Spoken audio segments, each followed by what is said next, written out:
So, Wes, while I get this going, why don't you tell us a little bit about yourself? Okay. My name is Wes Siler. I'm a journalist first and foremost. I've been a journalist since like 2002, which is like wild.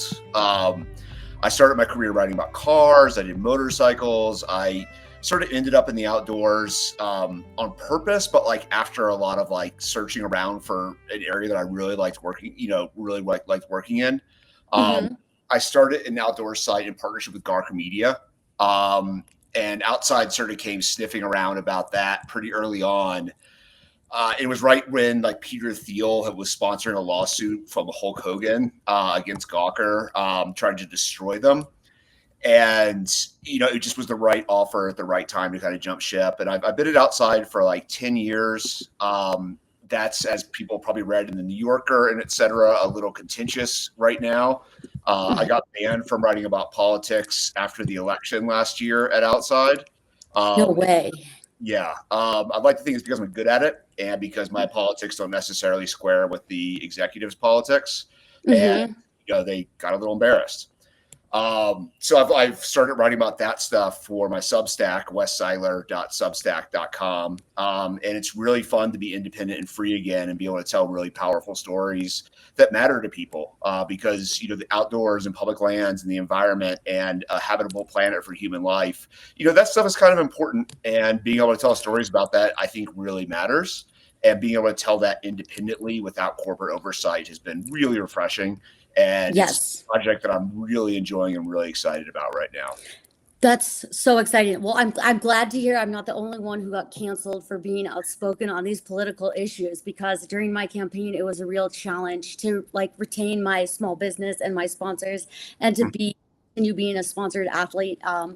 But there's some things in life that are just bigger than yourself that are worth speaking up about. So I really appreciate your advocacy and your leadership and your voice on the public lands heist. And yeah, all that you publish about how we can protect our public lands. And so, for those of you that are just joining, Wes Siler is an outdoorsman, journalist, and a candidate for Montana Senate.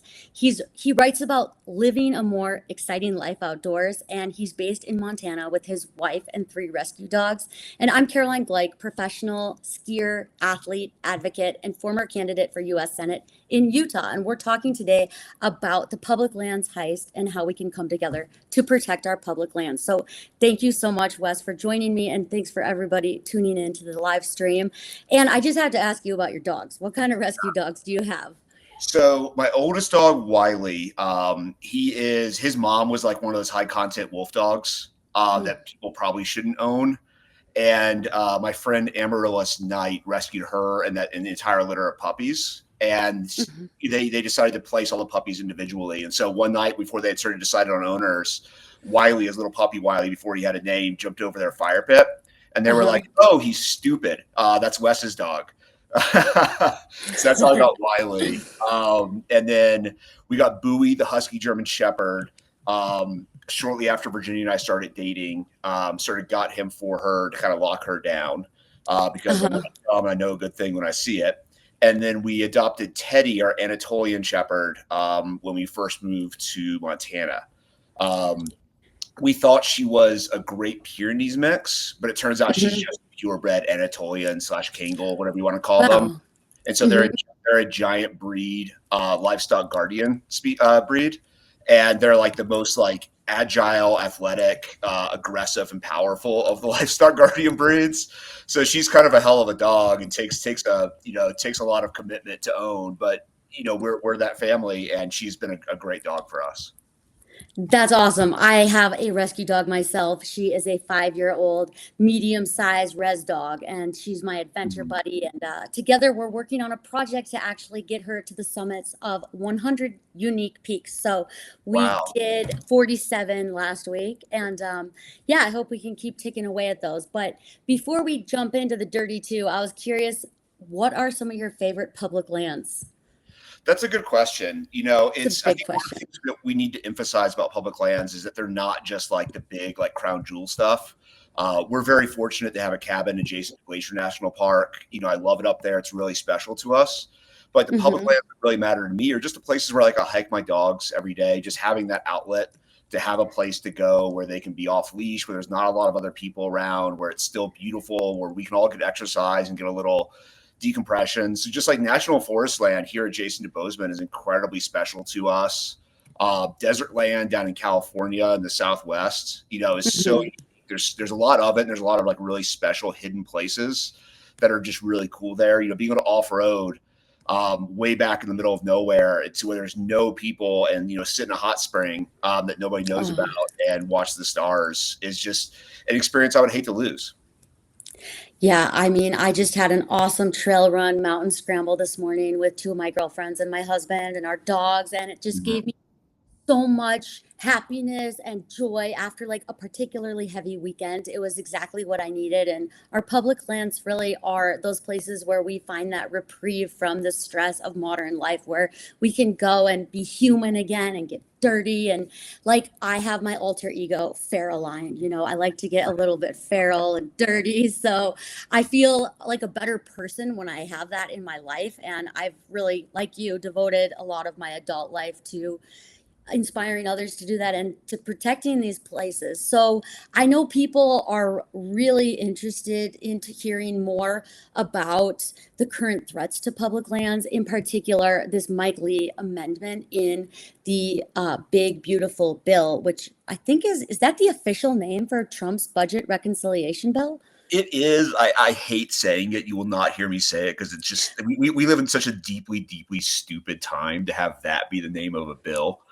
But yeah, Mike Lee has inserted a provision from the Senate Energy and Natural Resources Committee to sell off somewhere between 2 and 3.3 million acres of BLM and national forest land in every state in the West, but Montana, for reasons that I'm sure we'll dive into. That's a lot of land. And there's also language in the bill that would strike federal Public Land Management Act protections from another 295 million acres. So while this budget in financial year 2026 only stands to lose us up to 3.3 million acres, because of this budget is also law, it's also legislation, it could create a measure that could see more land and make it easier to sell off more land in the future as part of future budgets. So that's also really scary. We need to strike this down this time, get that removed, not let it get through that 3 million acres, but also prevent that language going through that would strike FLPMA protections. Yeah, and this is after we defeated when Representative, also from Utah, Celeste Malloy added this in the House markup of the bill. Is that right? Yeah, we defeated, the House had a provision for like 545,000 acres, which was a lot and really terrifying already. And what we did as mutually, everybody listening to this, you, Caroline, all of our colleagues, we put enough pressure on vulnerable House representatives that are looking forward to the midterm elections, and enough of their voters called them and said, "Hey, I won't vote for you if you allow this to go through." And we peeled off like 5 or 6 House Republicans from voting for that measure until they struck it. I've seen a lot of people try to give the credit for that to the politicians themselves. That's, as you know, Caroline, that's not how politics works. Politicians are responsible to their voters. These guys, Republicans, they're part of the party that's trying to do this, but we scared them enough. And that's the potential here at the Senate as well. If we scare them, if we convince Mike Lee, if we convince Steve Daines, if we convince like 4 other senators or 4 total senators that they will lose their reelection bid in the midterms if they vote for this, then this measure will pass. So it's really achievable for us as advocates and us as the voting public to make change here. And this is a great opportunity to protect these lands and hopefully to stop this public land sell-off in its tracks forever. Yeah, so I mean, it's a little easier in the House though when we have representatives that are up for re-election every 2 years versus the Senate, where there's fewer senators, many fewer, there's 4 representatives approximately to every 1 senator, and then they're also not up for re-election very often because it's a 6-year term. So like for Mike Lee, he's not up for re-election until 2028. Yeah. So like, who do you think we should be really targeting? And are you encouraged by Crapo and Risch's, the 2 senators from Idaho, by their public statements saying that they are opposed to this amendment? Yes, and with those 2, we only need 2 more. So that's, again, this is a really achievable thing. So Yeah. yay, Crapo, yay, Rich. Thank you for doing that. If you live in their districts, if you live in Idaho, call them and encourage them to stick by their guns and stick by their statements and not vote for this. Mm-hmm. They're call your senator, no matter where you live, and make sure they understand whether you have a Democrat or a Republican that you want this out. And then especially call Steve Daines here in Montana. Steve Daines he's just a terrible, terrible senator. He's just this little weasel that lies about everything. And he's my senator, and it's so frustrating to be represented by somebody like that. But he is up for re-election in the 2026 midterms. And Mm-hmm. in Montana, we really care about public lands. And if this goes through, I don't think he'll be reelected. So I think he knows that. And we can see that in the deal with the devil that he made with Mike Lee to exempt Montana public lands from this bill. He was hoping that would limit the backlash because he could say, hey, I protected Montana. But here in Montana, we don't just, I don't just go hiking in the forest next to my house. I travel to Utah, I travel to Idaho, I travel to California to go do stuff, as all of us do. And these lands matter there as well. I should emphasize that these lands matter to all of us. They're the reservoir from which we draw like clean air, clean water, and biodiversity. So no matter where you live, this is important. And I think that's what Steve Gates missed in this. That he was willing to give away our clean air, our clean water, our biodiversity, while having this sort of naked ambition for re-election while supporting this measure. So call him, shout at his representatives on the phone, donate to his Democratic opponents in the midterms. We need to get these guys out of the Senate, but in the meantime, let's get them running scared, and they'll vote against this. Yeah, I mean, a threat to public lands in one area is a threat to all public lands. And I think that's also a message for folks on the East Coast or the Midwest is like the way that the America was sort of developed, there's not a lot of public land on the East Coast, but it doesn't mean that those senators shouldn't care about clean air, clean water, and protected public lands. And so I think that it's really important to also make sure that senators across the country realize how important this land is to all Americans. They are national treasures, and it is our inheritance. And I really think that if we could get more senators on the East Coast and Midwest to also care, it would help to get more funding for federal lands so that we could help address some of the backlog in maintenance and the lack of resources to properly manage public lands, and also to do more cool stuff like build better trail infrastructure, better trailhead amenities, and things like that. Or just to maintain what we have, to pump out the toilets occasionally and fix some potholes, right? I should mention that public lands are also an extraordinarily good investment for the American taxpayer. Mm-hmm. So for the BLM, for instance, Bureau of Land Management, which is uniquely threatened under Mike Lee's bill, every dollar that taxpayers invest in that nets $194 for the economy. So this is how our nation makes money. These are just good investments, and just losing that just from purely a dollars and cents perspective, beyond just the indefinable value of clean air and clean water. This is a great investment for our country, and it does not make sense to get rid of it. So have you had a chance now I'm sure you've had a chance to study the maps and to see some of these places that are under threat? Yeah. Do you, in Utah, I know there's so many of our favorite backcountry ski areas and also really famous climbing areas. I'm really worried about some of these spots on the map. And what other kind of iconic spots have you learned about, or do you have any specific concerns from the maps that you've seen? There's a ton of stuff here because we're talking about potentially 295 million acres of public land this could be drawn from. So there's really important spots that are for sportsmen, but I think more importantly than that, there's giant money makers on that list as well. So Vail Mountain is on that list. Wow. Yeah, and Vail has a lot of money, but their business model is not relying on having to pony up cash to buy their own mountain, and that could potentially change the ski industry. There's other ski mountains on there. There's other backcountry ski areas on there. But again, this is the potential totality of this potential, size of this land sale. Any land sale is terrible, but this land sale is potentially so massive that you will lose places that you care about. What are those places? Big ticket, headline, beautiful climbing area, whether it's just a pretty place where you like to go camping that nobody else knows about, or a place that just is a headwaters for an important river, or a place where deer live and that provides wildlife habitat. We can't afford to lose any of these places. We need to protect them into the future to help insulate us from the effects of climate change, to help retain our country's access again to clean air, clean water, and biodiversity that provide us with our health. Well, I really appreciate you also making the connection between protected public lands and climate solutions, because a lot of these national forests and areas, by keeping them as intact ecosystems, they can really serve as carbon sinks and places where we can purify the air and reduce pollution. And keeping like old growth forests, for example, intact is such an important part of protecting public lands. So thank you for speaking to that. And I wanted to go back to what you said about Daines, Senator Daines earlier, and him being a little weasel, because in Utah we have Senator Mike Lee, and it just boggles my mind that he has stayed in office for so long. And I wanted to see if you could speak to his motivations for doing this. Like, why would he do this? And there's like a part of my brain sometimes that thinks it's actually like a distraction from something else.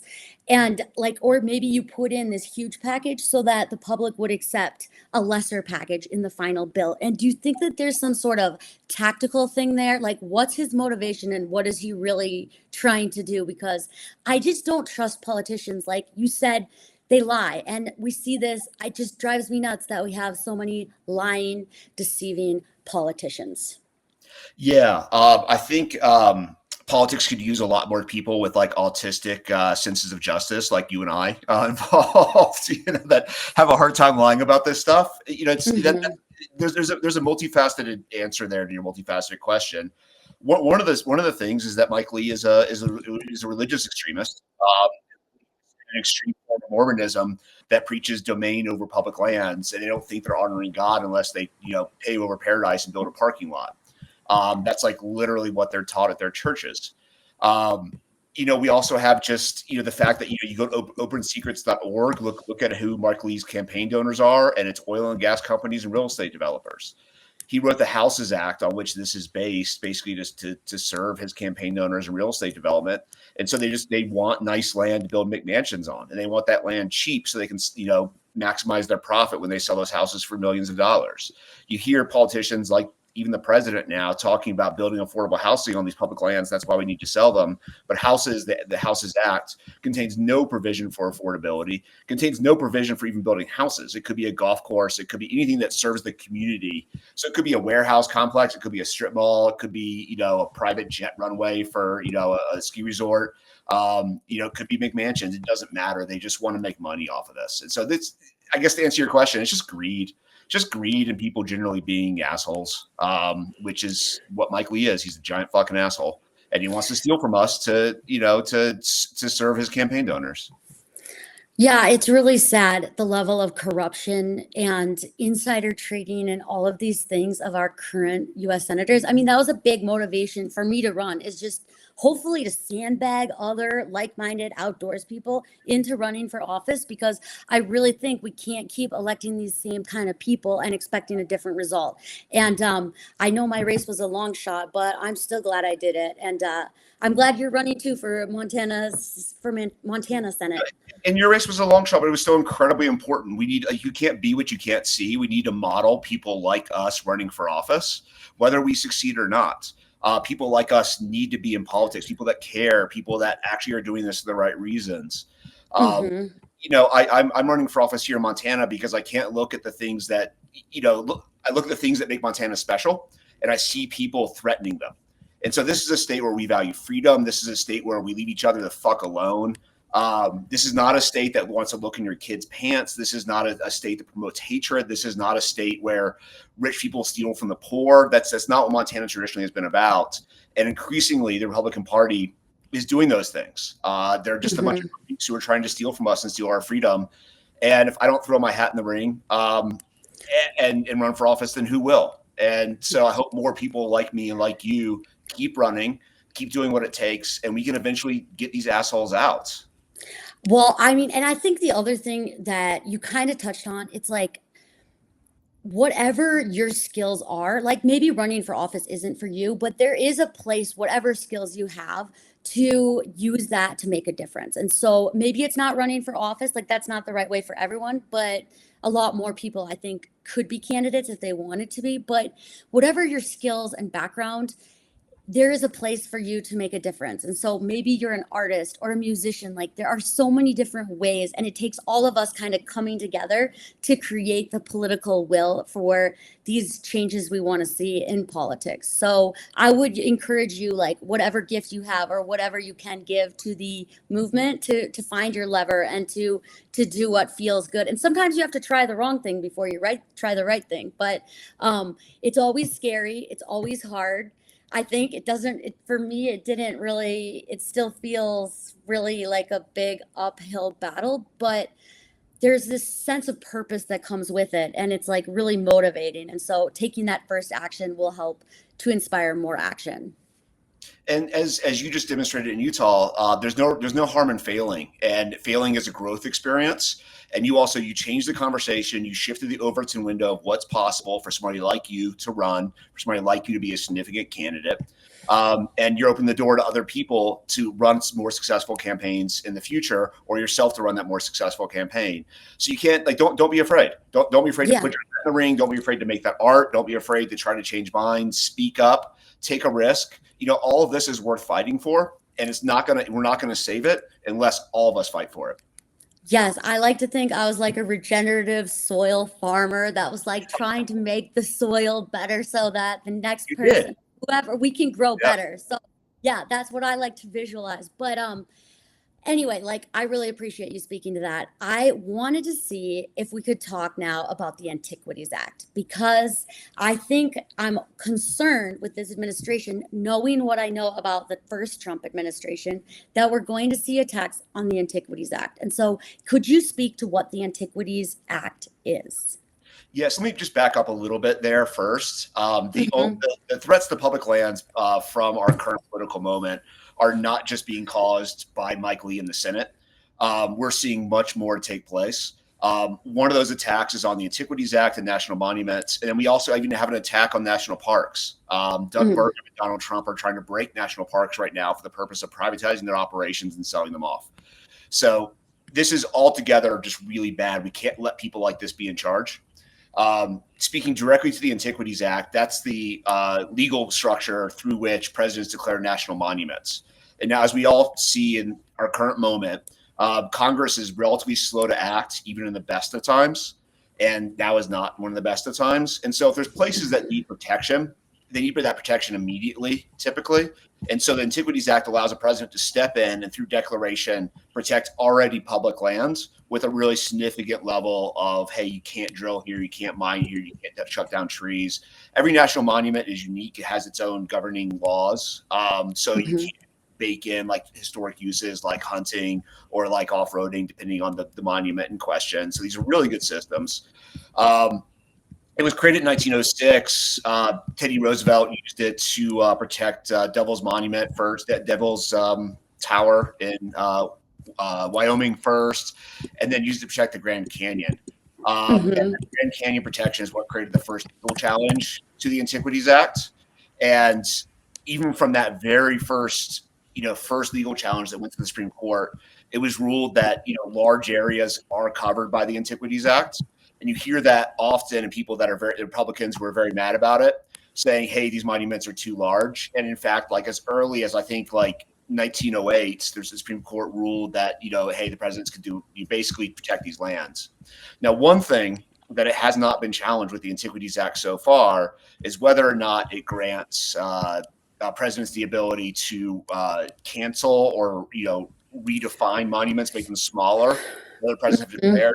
Sort of inherently, that's implied in the language. If you're protecting lands, having a mechanism for that land to be unprotected doesn't really get the job done. So the Antiquities Act kind of implies that that wouldn't happen, but I think it was written in a simpler time when we weren't forecasting a future of Donald Trump's and people trying to destroy America. Since it's written to allow us to protect our most important spaces. So yeah, during Trump won, obviously he shrunk Bear's ears and Grand Staircase Escalante in partnership with his then Interior Secretary Ryan Zinke, who's another asshole. Now this time, Trump has threatened to shrink those again. He's threatening to undo the monuments that Biden declared in Chuckwalla and one that I'm very bad at pronouncing in Northern California. So I won't attempt it. And we could see it go even further. We could see it, go to all national monuments. There's nothing to stop that right now. And one of the things that's taking place here is this is all being coordinated across. You remember, Republicans have all occupy all branches of government right now. So this is a coordinated attack from the executive branch. We just had DOJ issue an opinion saying that, hey, Trump can do anything he wants with national monuments. He can roll them back. It was a very overly broad opinion, and I think deliberately so. I think the action that we'll see in coming weeks from Trump will be overly broad, very sweeping, and designed to trigger legal challenges. Because one of the old things here is that in 2021, John Roberts, the Chief Justice of the Supreme Court, wrote a public letter. This is like unprecedented, basically asking for somebody to please to send him a case that would be strong enough to allow SCOTUS to issue a ruling basically retracting the entire Antiquities Act. And I think that's what we're seeing here is we're seeing the DOJ and the White House coordinate to do an overly broad action that will trigger significant legal challenges and then give SCOTUS the opportunity that it wants to say, hey, fuck the Antiquities Act. And so that's our moment. This is really scary. This is really scary. And I guess as we think about how we can get ahead of this and what we can do proactively, something I've been thinking a lot about is how important it is for us to go and experience these lands and to go and have these cool adventures and experiences to really know the land so that when they are attacked, we can share with our lawmakers these really intimate details and experiences we have with the land. And so for those of you that live near national monuments or public lands that are threatened, go have fun, go make art, go make photos and videos and tell everybody about the places that you've seen and the wildlife and the on Bears Ears we have a lot of sites that are really sacred to our indigenous populations. They've been using that land since time immemorial, and that was really one of the cool things about that monument declaration is it recognized Native Americans and indigenous people as the original stewards of the land. And so I think that that's one idea I have on how we can create more instead of always being on the defense. I mean, we're still going to be on the defense, but at least to feel slightly more offensive. But I was curious, how else do you think that we can protect our public land? So one of the lessons that we're learning right now is we've been very reliant on norms historically in this country. So we haven't necessarily enumerated all protections in law written down, right? Presidents generally being invested in the idea of trying to make this country a better place rather than trying to destroy it. We've been, reliant on, hey, the Antiquities Act was written to protect land. It shouldn't be used to destroy lands and sort of assuming that was fine. But I think what we're learning right now is that's not fine. We can't just rest on norms. We can't rest on, an assumption that people are going to behave well because they aren't and they won't. So we need to, when we get back into power, we need to get back into power. The American people need to get back into power because that's not who's in charge right now.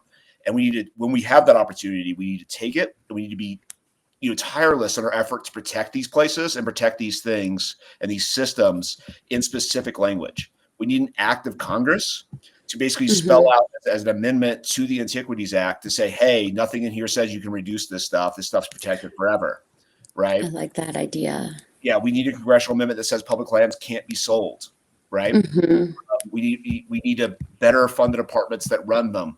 We need to acknowledge the investment and the return on investments that we get as taxpayers and how important those are to keep investing in that stuff. And we need to keep building consensus about that.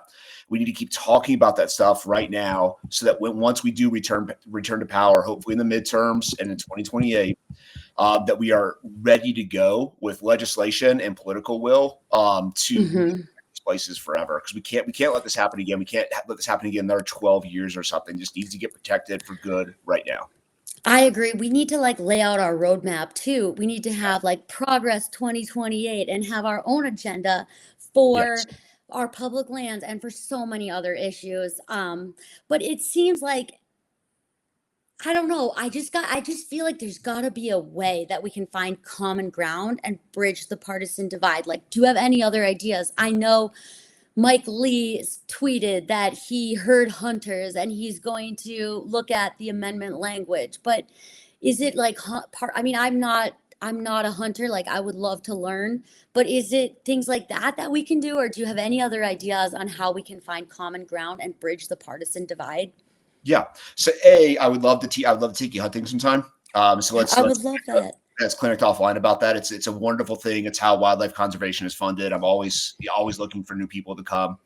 And then B, yeah, like, you know, public lands are something that has really been a gateway drug for democracy in our current moment. To back up a little bit, the point of the Republican Party is to steal from the poor and give to the rich. And because there's not enough poor people to win, not enough rich people to win elections, they rely on manipulating poor people with hatred and disinformation and propaganda and stuff.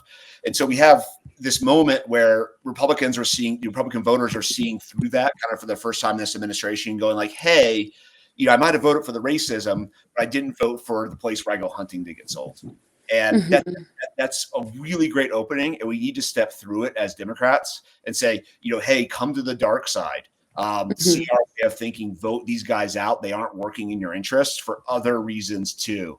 So to answer your question about what more we can do, I think we just need to capitalize on the moment that we're in, where like a lot of hunters, anglers, people from traditionally conservative spaces have their eyes open and are listening right now. And we need to make sure they're receiving messages during that and receiving positive messages. Hey, we're not mad for getting manipulated by an incredibly sophisticated, multi-billion-dollar, multi-decade campaign of disinformation. Not everybody can be super smart, but hey, realize what's going on, realize that there's larger stuff at play beyond just the spot where you go hunting, and help us protect that stuff into the future so all American people can benefit.